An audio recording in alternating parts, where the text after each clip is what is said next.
So this is gonna be a tough one for me to review. The first half of the movie is like Guardians of the Galaxy 2, and the second half of the movie is like Watchmen, which to be fair, ever since Amazon Studios was like, hey, why don't we rip off Watchmen with every single one of our superhero TV shows that worked, it feels like ever since like sort of that sort of phase 4 MCU era, it feels, and more so like Infinity War.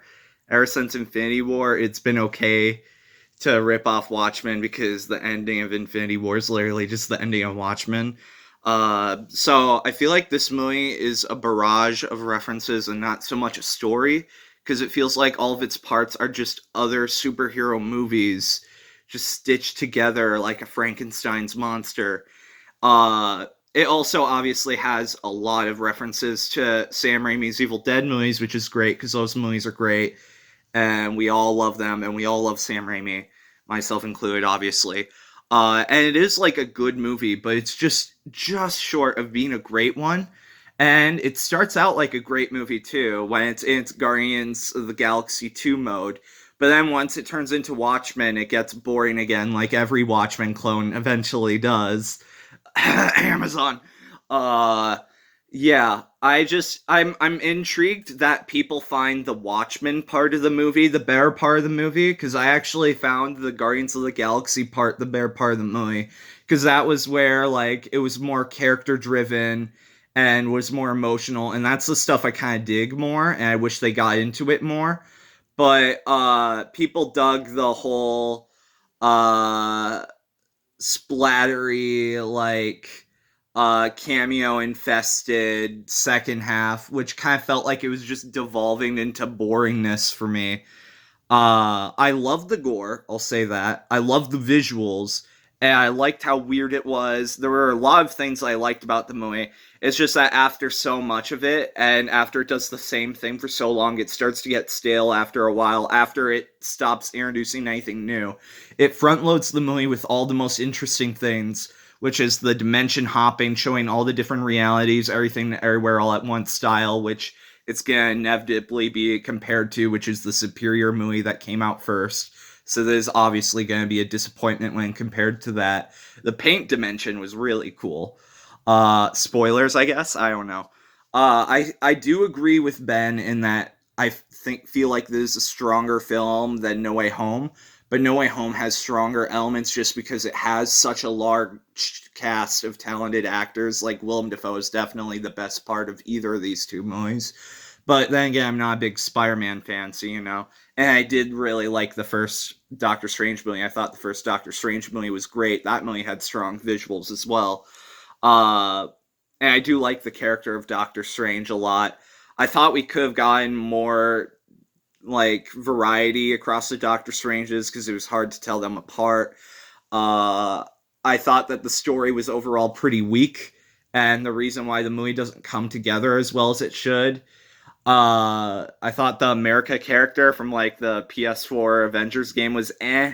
Like could have been a lot worse. Like that was what I was expecting, but obviously could have been better done. She was just kind of cringe the whole time, but whatever. Could have been way worse. I liked how wacky and out there it was a lot of the time. I just wish the movie wasn't so front loaded with all the best bits, and then slowly like gives you less and less of those as the movie goes on until it just ends like with a soft whimper basically. And the movie also straight up steals the ending from Sorry to Bother You, mid credit scene included. Like I can't believe how much of this movie is just stolen parts from other movies. Like I was constantly throughout the whole movie just thinking, oh, this is this movie and this is that movie and this is every other movie.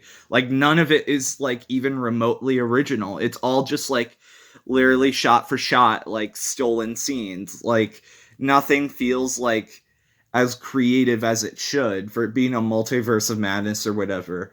And to be fair, like Spider-Man No Way Home, which I didn't like, I did get all the best bits spoiled for me. There are good things in No Way Home as well. Uh, but this movie, there were a couple of small things I didn't get spoiled for me, but I just didn't care when I saw the twist reveals. I was just like, okay, whatever. It just feels like it's messy enjoyably so, but like it just gets boring later. Like when it gets to the Watchmen second half of the movie, like after the Illuminati, I'm just bored. It's just everything's been so done before. It's like I don't know. It's just I'm sick of these, man.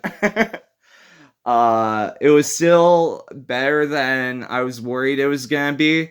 I'm shocked that the part that I thought looked weak in the movie was actually one of the best parts of the movie, which was like that squid fight at the beginning. I liked the cheesy gore of like the eyeball popping and things like that. I like those little moments. I like those little goofy parts, but the Marvel writers still like to ruin all the fun I can possibly be having by making terrible jokes, just straight up bad jump scares, literally nonstop, really bad just characters and like tragic backstories like, oh no, my moms, they fly into the hole and now I'm very sad, please reassure me about my moms. And just really bad stuff like that. Marvel writers have always had a problem with writing, I swear. Like they do the most predictable thing, like the first thing you think of, and B, they do it in the worst, most predictable way, which I know that's the same thing, but that's what I'm saying. You would have predicted number two because you heard number one. Like, it's all been done before, and I feel like I'm going insane having to say this because everyone just eats it up, and I'm actually losing my mind having to restate this for the umpteenth time. So yeah, it's free on Disney Plus. It just came out for Bruce Campbell's birthday, which happy birthday, Bruce Campbell. So I watched it last night finally. I didn't see it in theaters because I didn't feel like giving Marvel or Disney money because, and I'm glad I didn't once again, just like I said with No Way Home. But yeah, who the real villain was, which they reveal surprisingly early, is very obvious if you've seen WandaVision. And yes, you'll want to watch WandaVision and What If, and probably Loki too, if you want to know what's going on, because if you hadn't seen all those, you're going to be so confused watching this. You're like, I'm sorry, how are these children not real? Like, I have no idea how the Marvel writers were literally said with a straight face when WandaVision was coming out, you don't need to watch the TV shows, they just kind of help. They don't kind of help, they're literally necessary. You don't know who these children are if you hadn't seen WandaVision. You don't know why they're dead and not real if you hadn't seen WandaVision. You don't know who Captain Britain is if you hadn't seen What If. You don't know who zombie Doctor Strange is if you hadn't seen What If. You don't know who evil Doctor Strange is if you hadn't seen What If. You don't know what the multiverse is if you hadn't seen What If or Loki. Like, come on.